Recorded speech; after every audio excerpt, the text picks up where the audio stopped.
High বন্ধুরা, কেমন আছো? আশা করি তোমরা সকলে ভালো আছো। তোমরা সকলে সবসময় ভালো থাকবে, এটা চাই, আমি দোয়া করি যে তোমরা সকলে সবসময় ভালো থাকবে। তো যাই হোক, আজকে আমি আপেল গাছের ভিডিও দেখাবো আবার। আর হচ্ছে এই টাইমে আপেলের যত্ন পরিচর্যা, আপেলটা কীভাবে মোটা হবে, তারপর আপেলে পোকা ধরবে না বা আপেলে দাগ হবে না, স্পট, তারপর আপেলের পাতাগুলো সবুজ সতেজ থাকবে, এইসব আকারেই আমার এইসব ব্যাপারেই ভিডিওটা থাকবে। তো যাই হোক, প্রথমে আমি আপেলের ফলনগুলো দেখাই। প্রথমে একটা থোকা দেখাই, এটাতে কিন্তু 5টা এসছে। এই যে খুবই সুন্দর লাগছে, আমিও খুব আনন্দিত, কারণ 1 বছরের মধ্যেই আপেলগুলো আমি পেয়ে গেছি। সামনের বছর গাছগুলো লাগানো হয়েছে, এই বছরই আপেল চলে এসছে। যে 5টা এখানটায় দেখা যাচ্ছে যে এখানে থোকা আছে, এখানে 2টো ধরেছে।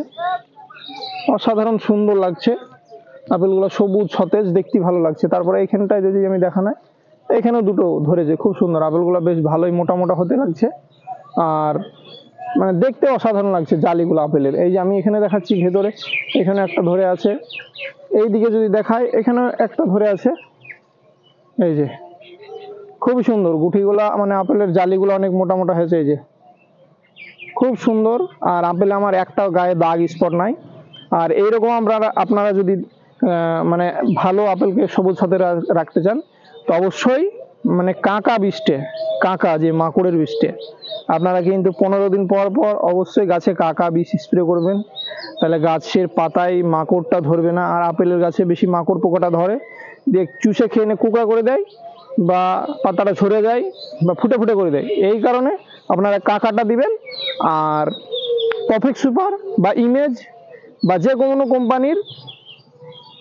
কোনো কোম্পানির একটা নর্মাল বীজ স্প্রে করবেন। আপেলের পাতা এরকম সুন্দর সবুজ থাকবে।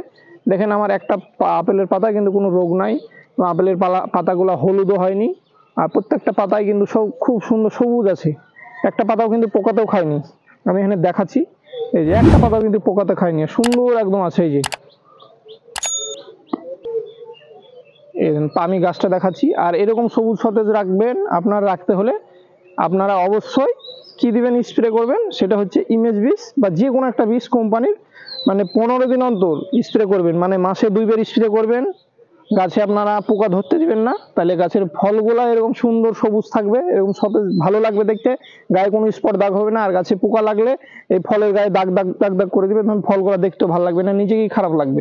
ফলগুলা ভালো রাখতে চাইলে মাসে আপনারা 2 দিন যে কোনো বীজ স্প্রে করবেন।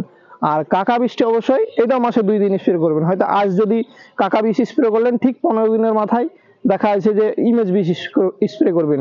আবার ঠিক তার 15 দিন পর দেখা যাচ্ছে যে কাকা স্প্রে করবেন। আবার 15 দিন পর দেখা যাচ্ছে ইমেজ। এইভাবে মাঝে মধ্যে দিতে থাকবেন। আর ব্লাইটক্স কপার বা আপনারা অ্যামিস্টার টপ, এই সবগুলা ফাঙ্গিসাইড হিসাবে গোটা গাছকে মাঝে মধ্যে স্প্রে করবেন। কারণ এখন মাঝে মধ্যে বৃষ্টি হবে, আর বৃষ্টি হলে তখন গায়ে দেখা যাচ্ছে যে আপেলের গায়ে দাগ দাগ ভাব চলে আসবে। তো গাছ আপেলগুলোকে ভালো রাখতে আর আপেলের পাতাগুলোকে ভালো রাখতে আপনারা ওই অ্যামিস্টার টপ বা যে কোনো কোম্পানি একটা ভালো ভালো ওই ইটে দেবেন, ফাঙ্গিসাইড স্প্রে করবেন। তাহলে আপেল গাছটা খুব সুন্দর থাকবে। আর আমার যে কোনো জিনিস স্যাম্পেলে দিই, আমি অতিরিক্ত যত্ন পরিচর্যা, অতিরিক্ত ব্যারের যে সেগুলো আমি দিই না। কারণ নর্মালের ভিতরে আমরা যেভাবে করি নার্সারিতে, সেম আপনাদেরকে বলছি, সেম টু সেম এইভাবে করবেন, আপনাদের গাছও ভালো হবে, সুন্দর সবুজ সাথে থাকবে। কারণ আমরা কিন্তু অতিরিক্ত যে যত্ন পরিচর্যা করি তা করি না কিন্তু, কারণ আমাদের প্রচুর গাছপালা, কারণ ওগুলো সামলাতে সামলাতে এগুলোও কিন্তু আমাদের যত্ন পরিচর্যা হয় না।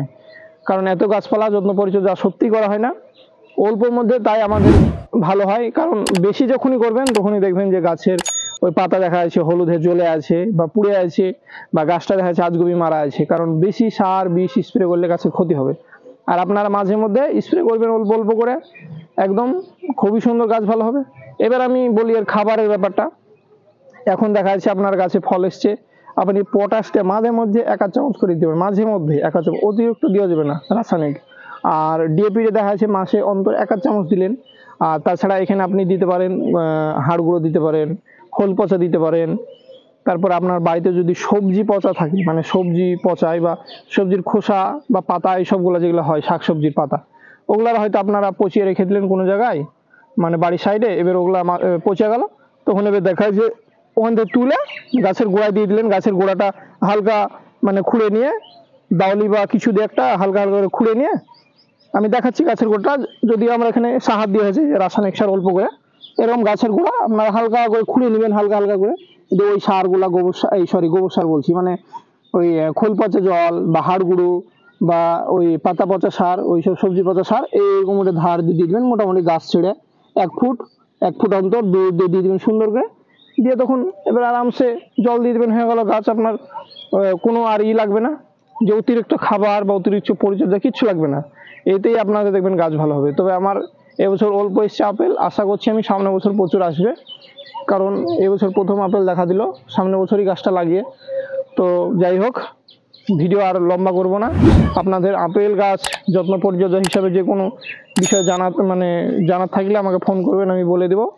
আর অবশ্যই এই সব আপেলের জাতের চারাগুলো অবশ্যই আপনারা পাবেন আমার কাছে, অ্যাভেলেবল আছে। তো যাই হোক, নেক্সট ভিডিওতে বন্ধুরা আবার দেখা হচ্ছে।